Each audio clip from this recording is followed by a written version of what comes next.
स्वागत है आपका हमारे इस नए यूट्यूब चैनल में जिसका नाम है द लर्निंग सर्कल। दोस्तों, जैसा कि आप सबको मालूम है, हम प्रोनाउन पढ़ रहे हैं और प्रोनाउन की पिछली 3 वीडियो के माध्यम से हम जान चुके हैं कि प्रोनाउन क्या होता है और प्रोनाउन के कुछ महत्वपूर्ण प्रकार भी हम पढ़ चुके हैं। दोस्तों, इस वीडियो में प्रोनाउन के जो बचे हुए प्रकार हैं वो हम पढ़ेंगे और प्रोनाउन को कंप्लीट करेंगे। तो दोस्तों, इस वीडियो को शुरू करने से पहले मैं आप सबसे रिक्वेस्ट करना चाहूँगा, यदि चैनल पर नए हैं तो कृपया चैनल को सब्सक्राइब कर लें और बेल आइकन को दबा दें। तो आइए दोस्तों शुरू करते हैं प्रोनाउन के जो भी बचे हुए प्रकार हैं। तो दोस्तों, मैंने सबसे पहला जो लिखा हुआ है रिलेटिव प्रोनाउन लिखा हुआ है। जी हाँ दोस्तों, रिलेटिव प्रोनाउन एक बहुत ही महत्वपूर्ण प्रकार है और इससे दोस्तों एग्जाम्स में क्वेश्चन आते हैं और बार बार इसी से क्वेश्चन आते हैं। तो दोस्तों, रिलेटिव प्रोनाउन क्या होता है? हिंदी में दोस्तों लिखा हुआ है संबंधवाचक सर्वनाम। तो दोस्तों, ये प्रोनाउन ऐसे होते हैं जो दो सेंटेंस को जोड़ते हैं। ये क्या करते हैं दोस्तों, दो सेंटेंस को रिलेट करते हैं। ये एक तरह से कंजक्शन का काम करते हैं। कंजक्शन का काम भी यही होता है और रिलेटिव प्रोनाउन का काम भी यही होता है, दो सेंटेंस को जोड़ना।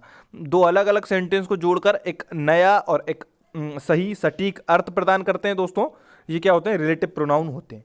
इनकी डेफिनेशन जो लिखी हुई है पहले से वो देख लेते हैं। ऐसे प्रोनाउन जो दो सेंटेंस को जोड़ने का काम करते हैं रिलेटिव प्रोनाउन कहलाते हैं, जैसे हु, हुम, हुज, विच, दैट। दोस्तों, इन सबका जो मीनिंग रहता है वो सेम ही रहता है, जो, जिसे, जिसने, जिसको, जिसका, इस तरह का इनका सबका मीनिंग रहता है। लेकिन दोस्तों, इनके प्रयोग अलग अलग होते हैं। कहाँ पर और कब कब इनके प्रयोग किए जाते हैं वो हम सब जानेंगे।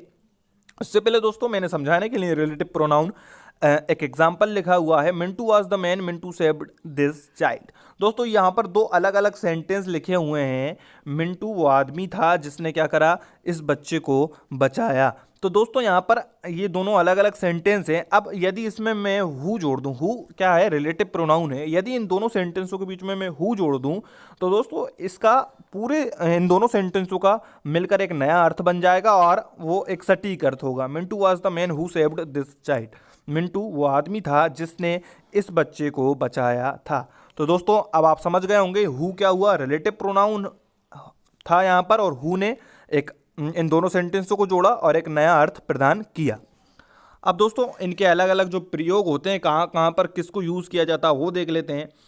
हु और हुम का प्रयोग लिविंग थिंग्स। जी हाँ दोस्तों, लिविंग थिंग्स में भी केवल दोस्तों जो सजीव चीज़ें होंगी और सजीव चीज़ों में केवल दोस्तों मानव के लिए इनका प्रयोग किया जाएगा, जानवरों के लिए नहीं किया जाएगा। वो हम देख लेंगे, अभी सब क्लियर होगा। अभी हम ये समझते हैं कि हु और हुम का प्रयोग लिविंग थिंग्स के लिए किया जाता है, जबकि विच का प्रयोग नॉन लिविंग थिंग्स के लिए एवं जानवर के लिए किया जाता है। जी हाँ दोस्तों, हु और हुम का प्रयोग किसके लिए किया जा सकता है कि जो हम मानव जाति के लिए किया जा सकता है, लेकिन नॉन लिविंग थिंग।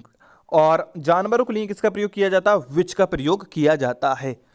अब दोस्तों, कुछ और इनसे रिलेटेड बात लिखी हुई है, उसके बाद इनका एग्जांपल देखेंगे। हु का प्रयोग, जी हाँ दोस्तों, हु का प्रयोग किसी सब्जेक्ट, किसी वाक्य के सब्जेक्ट के रूप में तथा हुम का प्रयोग किसी वाक्य के ऑब्जेक्ट के रूप में किया जाता है। जी हाँ दोस्तों, जिस वाक्य में हमको सब्जेक्ट की जरूरत होगी, यहाँ पर सब्जेक्ट नहीं होगा और हमको वहाँ पर यदि सब्जेक्ट की जरूरत है तो वहाँ पर हु का प्रयोग किया जाएगा।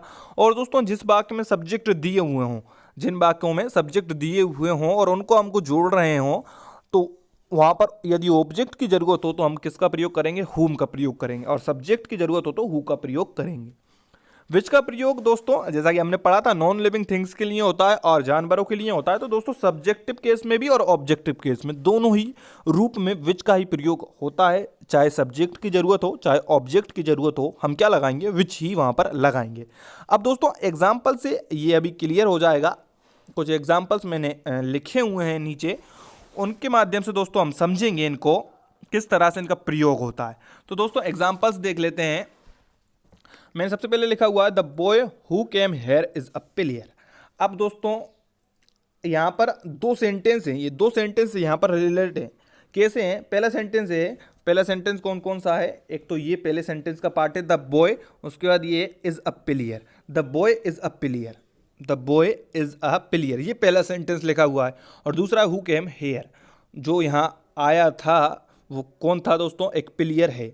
वो the boy is a pillar, वो लड़का एक पिलियर है जो यहाँ आया था। अब दोस्तों, इसमें दो सेंटेंस थे और पहले सेंटेंस का सब्जेक्ट था द बॉय और दूसरे सेंटेंस का हमको सब्जेक्ट की जरूरत थी। दूसरा सेंटेंस जैसा कि जो लिखा हुआ था हु केम हेयर, तो दोस्तों हमने हु को क्या बना दिया? यहाँ सब्जेक्ट के रूप में हु का इस्तेमाल करा और ये दोनों सेंटेंसों को मिलाकर हमने एक नया अर्थ प्रदान किया। अब नीचे देख लेते हैं दोस्तों, the principal awarded the student who won the medal in the tournament. अब दोस्तों यहाँ पर क्या लिखा हुआ है कि प्रिंसिपल ने उसको लड़के को इनाम दिया जिसने क्या करा था, मेडल जीता था टूर्नामेंट में। अब दोस्तों यहाँ पर भी दो सेंटेंस लिखे हुए थे अलग अलग। पहला सेंटेंस दोस्तों क्या था, the principal awarded the student, पहला सेंटेंस लिखा हुआ था the principal awarded the student. अब दूसरा था दोस्तों हु वॉन द मेडल, जिसने टूर्नामेंट में क्या जीता था, मेडल जीता था वहाँ पर। तो यहाँ पर ये दूसरे सेंटेंस के लिए हमने क्या लगाया, हु वॉन द मेडल के लिए हु लगाया, और हु क्या था, रिलेटिव प्रोनाउन था। दोस्तों समझ गए होंगे दोस्तों, हु का प्रयोग, हु किसी भी वाक्य में सब्जेक्ट के लिए प्रयोग किया जाता है। आगे देख लेते हैं, I have a son whom I love very much. अब दोस्तों यहाँ पर आई हैव अ सन लिखा हुआ है और यहाँ पर लिखा हुआ आई लव वेरी मच। तो दोस्तों यहाँ पर दोनों के सब्जेक्ट हैं, आई हैव अ सन, आई यहाँ पर भी पहला सब्जेक्ट है, ये पहले वाक्य का और दूसरे वाक्य का भी है आई लव वेरी मच। अब दोस्तों यहाँ पर हमको ऑब्जेक्ट की ज़रूरत थी तो मैंने क्या लगाया वहाँ पर, हुम लगाया, ना कि हु। तो जब ऑब्जेक्ट की ज़रूरत हो किसी वाक्य में, जब किसी वाक्य में ऑब्जेक्ट की ज़रूरत हो तो क्या लगाया जाता है, हुम लगाया जाता है, और जब किसी वाक्य में सब्जेक्ट की ज़रूरत हो तो क्या लगाया जाता है, हु लगाया जाता है। और नीचे देख लेते हैं दोस्तों, द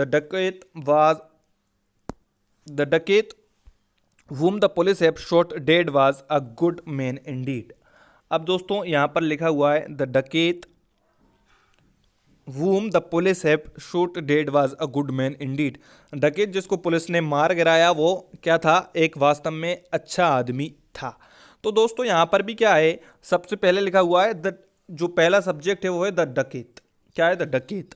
और दोस्तों पहले सब्जेक्ट के बारे में बताया गया है was a good man Indeed, डकैत एक अच्छा आदमी था वास्तव में।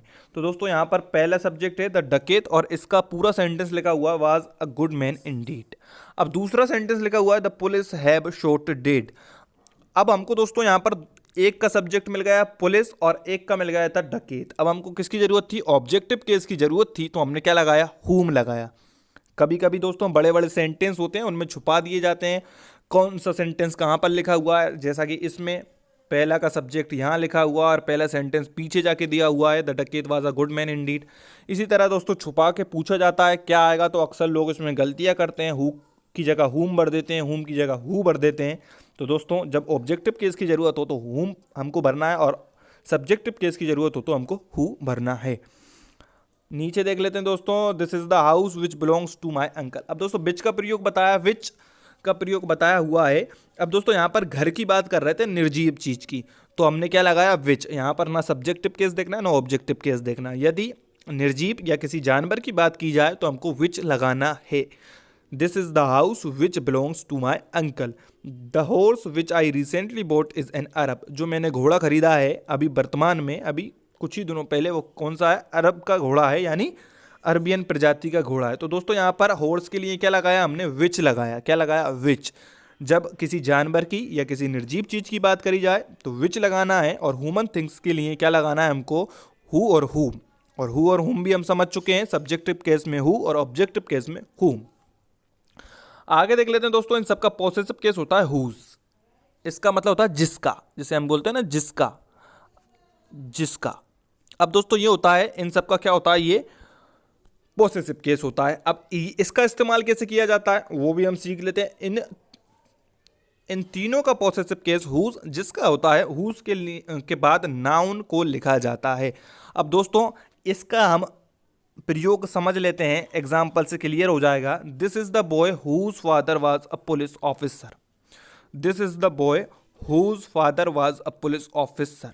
ये वो लड़का है जिसके पिता। अब दोस्तों तुरंत हुज के बाद तुरंत क्या आया, नाउन आया फादर। हुज फादर, जिसके पिता एक पुलिस ऑफिसर थे। तो ये वो लड़का है जिसके पिता एक पुलिस ऑफिसर थे। इसका अर्थ क्या होता है दोस्तों, जिसका, जिसके, इस तरह से दोस्तों ये अधिकार बताता है। और इसके बाद तुरंत क्या आता है, नाउन आता है। नीचे देख लेते, I had a cat whose kitten was very sweet. मेरे पास एक बिल्ली थी जिसके जो बच्चे थे वो बहुत ही स्वीट थे। तो दोस्तों हुज किटन, क्या लगाया, हुज किटन। और विच किटन लगा देंगे तो गलत हो जाएगा। क्यों गलत हो जाएगा, क्योंकि हम वहाँ पर पॉसेसिव केस अधिकार नहीं बता रहा है, यहाँ पर अधिकार बता रहे हैं। हुज से अधिकार बताया जाता है तीनों का ही। लिविंग थिंग्स हो, नॉन लिविंग थिंग्स हो, जानवर हो, कुछ भी हो, उनका जो अधिकार बताया जाता है हुज से ही बताया जाता है। आगे देख लेते हैं, that is my house whose colour is white. वो मेरा घर है जिसका कलर कैसा है, सफेद है। हुज कलर, हुज कलर, तो हुज के साथ क्या जोड़ा हमने, कलर जोड़ा, नाउन जोड़ी, और क्या बताया, हुज कलर इज वाइट। आगे देख लेते हैं दोस्तों, वाट। आगे वाट लिखा हुआ है, वाट क्या होता है देख लेते हैं दोस्तों। अगला रिलेटिव प्रोनाउन होता है वाट। अगला रिलेटिव प्रोनाउन क्या लिखा हुआ है, वाट। अब दोस्तों वाट, वाट का जो अर्थ होता है वो होता है जो। क्या होता है अर्थ, जो। रिलेटिव प्रोनाउन के रूप में इसका अर्थ होता है जो। अब कैसे होता है दोस्तों, इसके एग्जाम्पल्स देख लेते हैं और इसका प्रयोग कैसे किया जाता है वो भी देख लेते हैं। वाट का प्रयोग ऐसे नाउन के लिए किया जाता है जिसे सेंटेंस में ना लिखा गया हो। ऐसा नाउन जिसके बारे में बात हो रही है उसका हमको पता ना हो, उसका सेंटेंस में कहीं जिक्र ना हो, उसके लिए दोस्तों हम वाट का प्रयोग करते हैं। कैसे करते हैं वो देख लेते हैं। You must think about what was told to you. अब उन्होंने किया कि तुमको उसके बारे में अवश्य सोचना चाहिए जो तुमसे कहा गया था। अब दोस्तों क्या कहा गया था यहाँ पर नहीं बताया गया, इस इन सेंटेंस में नहीं बताया गया कि क्या कहा गया था। तो जब ऐसे दो सेंटेंसों को जोड़ना हो तो किससे जोड़ा जाता है, व्हाट से जोड़ा जाता है। Parents always do what is right for the child.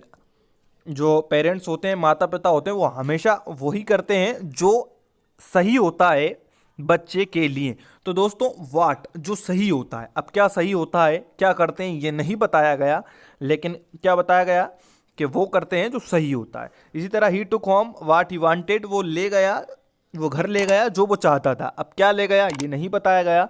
तो दोस्तों जब इस तरह के दो वाक्यों को जोड़ना हो जिसमें बात नहीं बताई जा रही हो कि किसकी बात करी जा रही है, तो वहां पर किससे जोड़ा जाता है, वहां पर व्हाट से जोड़ा जाता है और इसका अर्थ होता है जो। क्या अर्थ होता है, जो। आगे देख लेते हैं दोस्तों, अगला प्रोनाउन बहुत ही महत्वपूर्ण है, देट। अब दोस्तों देट का प्रयोग कहाँ किया जाता है वो देख लेते हैं। सबसे पहले मैंने एक डेफिनेशन लिखी हुई है, देट का प्रयोग हु, हुम, विच तीनों की जगह पर किया जा सकता है। जी हाँ दोस्तों, इन तीनों को ही रिप्लेस कर कर देट लगाया जा सकता है। अब कैसे लगाया जा सकता है, किस कंडीशंस में लगाया जा सकता है वो देख लेते हैं। दोस्तों डेट लगाने के भी कुछ नियम होते हैं। सबसे पहला जो मैंने नियम लिखा हुआ है, यदि सेंटेंस में सुपरलेटिव डिग्री का प्रयोग किया गया हो। जी हाँ दोस्तों, यदि सेंटेंस में कहीं भी सुपरलेटिव डिग्री का प्रयोग किया गया हो तो दोस्तों वहां पर हम ना हुम लगा सकते, ना हु लगा सकते, ना विच लगा सकते, किसी के भी लिए, लिविंग थिंग हो, नॉन लिविंग थिंग हो, कुछ भी हो। यदि सुपरलेटिव डिग्री का प्रयोग किया गया है तो वहां पर हम केवल देट लगा सकते हैं। कैसे दोस्तों, नीचे एग्जाम्पल दिया हुआ, ही is the cleverest man, he is the cleverest man. अब दोस्तों उन्होंने हमको पूछा क्या भरें, तो दोस्तों यहाँ पर बहुत से लोग हु भर देंगे। ही is the cleverest man who cheated us all, वो सही भी है अर्थ की दृष्टि से, लेकिन दोस्तों इसी अर्थ में, इन्हीं जो हमने इनके अर्थ पढ़े थे, हु का, हुम का, विच का, इनके ही अर्थ में देट कब लगाया जाता है, जब सुपरलेटिव डिग्री का प्रयोग किया गया हो। तो यहाँ पर क्या आएगा, देट आएगा। इसका राइट आंसर क्या होगा, that. He is the cleverest man that cheated us all, he is the cleverest man that cheated us all. तो दोस्तों सुपरलेटिव डिग्री के लिए हमने क्या लगाया, वहां पर देट लगाया। He is one of the best boys that I have ever met, he is one of the best boys that I have ever met. तो दोस्तों सुपरलेटिव डिग्री थी द बेस्ट बॉयज, और उसके बाद हमने क्या लगाया, वहां पर देट लगाया, ना कि हु लगाया, ना कि हुम लगाया, ना कि विच लगाया, क्या लगाया, देट लगाया। क्यों लगाया दोस्तों, क्योंकि सुपरलेटिव डिग्री का प्रयोग किया गया था। आगे अगला नियम देख लेते हैं, द सेम। जी हाँ दोस्तों, द सेम प्लस नाउन। जब दोस्तों द सेम, यहाँ पर द नहीं लिखा हुआ है, द सेम प्लस नाउन के बाद दोस्तों हमेशा रिलेटिव प्रोनाउन के रूप में देट का ही प्रयोग किया जाता है, इसके अलावा किसी का नहीं किया जाता। कैसे दोस्तों, इसके एग्जाम्पल देख लेते हैं। This is the same dog, this is the same dog that was running on the road. ये वही वैसा का वैसा सेम कुत्ता है जो रोड पर दौड़ रहा था। तो दोस्तों यहाँ पर किसका प्रयोग किया गया, देट का प्रयोग किया गया, विच का प्रयोग नहीं किया गया डॉग के लिए। किस विच का प्रयोग कर देते तो गलत हो जाता, क्यों, क्योंकि आगे लिखा हुआ है द सेम। द सेम के बाद हमेशा क्या लगाना है दोस्तों, क्या लगाना है, देट लगाना है। This is the same boy that met me yesterday, ये वही लड़का है, सेम लड़का है जो मुझसे कल मिला था। तो दोस्तों यहाँ पर भी हमने क्या लगाया, देट लगाया, ना कि हु लगाया, ना कि हुम लगाया। तो दोस्तों आप समझ गए होंगे सुपरलेटिव डिग्री और द सेम के बाद क्या लगाना है हमको, हमेशा डेट लगाना है। एक और डेट का नियम बचा हुआ है, वो देख लेते हैं। Only, few, everything, nothing, all, some, few, little के बाद रिलेटिव प्रोनाउन के रूप में हमेशा दोस्तों किसका प्रयोग किया जाता है? डेट का प्रयोग किया जाता है। कैसे किया जाता है वो देख लेते हैं। There was nothing that could tempt Mintu. तो यहाँ पर ऐसा कुछ भी नहीं है जो मिंटू को लोभा सके, तो दोस्तों लोभा सका। तो दोस्तों यहाँ पर किसका प्रयोग किया गया था? नथिंग का प्रयोग। तो क्या लगाया गया? डेट। जब दोस्तों इनमें से कोई भी शब्द का प्रयोग वाक्य में किया गया हो, ओनली का, फ्यू का, एवरीथिंग का, नथिंग का, ऑल का, सम का, लिटिल का, तो दोस्तों हमको क्या लगाना है? वहां पर डेट लगाना है। क्या लगाना है? डेट। और इस तरह के क्वेश्चन एग्जाम्स में पूछे जाते हैं और अक्सर लोग इनमें गलती करते हैं, हु भर देते हैं, हुम भर देते हैं, लेकिन हमको क्या लगाना है दोस्तों? डेट लगाना है। Navneet has lost the few pens that he had bought yesterday. Navneet के पास जो कुछ पेन थी वो उनने क्या कर दी? लॉस्ट कर दी, खो दी। तो दोस्तों यहां पर क्या लगाया हमने? डेट लगाया। क्या लगाया? डेट। क्यों लगाया? क्योंकि फ्यू का प्रयोग किया गया था। अब दोस्तों रिलेटिव प्रोनाउन हमारा पूरा हो गया। रिलेटिव प्रोनाउन से क्वेश्चन एग्जाम्स में आते हैं, डेट के नियम से, हु के नियम से, हुम के नियम से। हुज, जो हुज है वो भी कई बार आता है और लोग उसमें विच भर देते हैं, गलती से हु भर देते हैं, लेकिन वो नहीं जान पाते कि जस्ट बाद यदि नाउन लिखा हो तो वहां पर क्या भरना है? हुज भरना है, जो पॉसेसिव केस, आधिकारिक केस बताएगा। आगे देख लेते हैं दोस्तों अगला pronoun, interrogative pronoun. Interrogative pronoun में क्या होता है दोस्तों? प्रश्नवाचक सर्वनाम। यही सब शब्द होते हैं, हु, हुम, हुज, विच, लेकिन दोस्तों वहां पर इनका प्रयोग रिलेट करने के लिए, दो वाक्यों को जोड़ने के लिए किया जा रहा था, और यहां पर इनका प्रयोग दोस्तों क्वेश्चन पूछने के लिए किया जाता है, और अर्थ भी यहां पर अलग हो जाता है दोस्तों। प्रोनाउन जो प्रश्न पूछने के लिए प्रयुक्त होते हैं इंटेरोगेटिव प्रोनाउन कहलाते हैं। हु, हुम, हुज, विच इत्यादि इंटेरोगेटिव प्रोनाउंस होते हैं। तो दोस्तों मैंने बारी बारी से उनको समझाया है। सबसे पहले मैंने लिखा हुआ हु का प्रयोग सब्जेक्ट का पता करने के लिए होता है। किसी सेंटेंस में जब हमको सब्जेक्ट का पता करना हो तो क्या लगाया जाता है दोस्तों? हु लगाया जाता है। कैसे लगाया जाता है? Who are you. अब दोस्तों सब्जेक्ट का पता नहीं है, तुम कौन हो, तो दोस्तों सब्जेक्ट का पता करने के लिए हमने लगाया, क्या लगाया? हु आर यू, कौन हो तुम। इसी तरह हु इज प्लेइंग, कौन खेल रहा है, तो यहां पर भी हमने क्या लगाया? हु लगाया। किसके लिए? सब्जेक्टिव केस का पता करने के लिए। आगे देख लेते हैं दोस्तों, हुम का प्रयोग ऑब्जेक्ट का पता करने के लिए होता है। जैसे हुम हैज ही इन्वाइटेड, उसने किसको बुलाया। अब दोस्तों उसने, यहाँ पर सब्जेक्ट था वो, उसने किसी को बुलाया था, लेकिन किसको बुलाया ये पता करने के लिए हमने क्या लगाया? हुम। हुम हैज ही इन्वाइटेड। इसी तरह हुज का प्रयोग मालिक, जी हाँ दोस्तों, जैसा कि हमने ऊपर भी पढ़ा, पॉसेसिव, अधिकार, आधिकारिक केस बताने के लिए होता है। तो यहाँ पर क्वेश्चन में भी उसको इसी तरह से इस्तेमाल किया जाता है। कैसे? हुज बुक इज दिस, किसकी किताब है ये। हुज बुक इज दिस, किसकी किताब है ये। तो हमने यहाँ पर मालिक का पता लगाने के लिए क्या लगाया? हुज लगाया। अब दोस्तों अंतिम प्रोनाउन देख लेते हैं आज का भी और प्रोनाउन का भी अंतिम ये पार्ट है।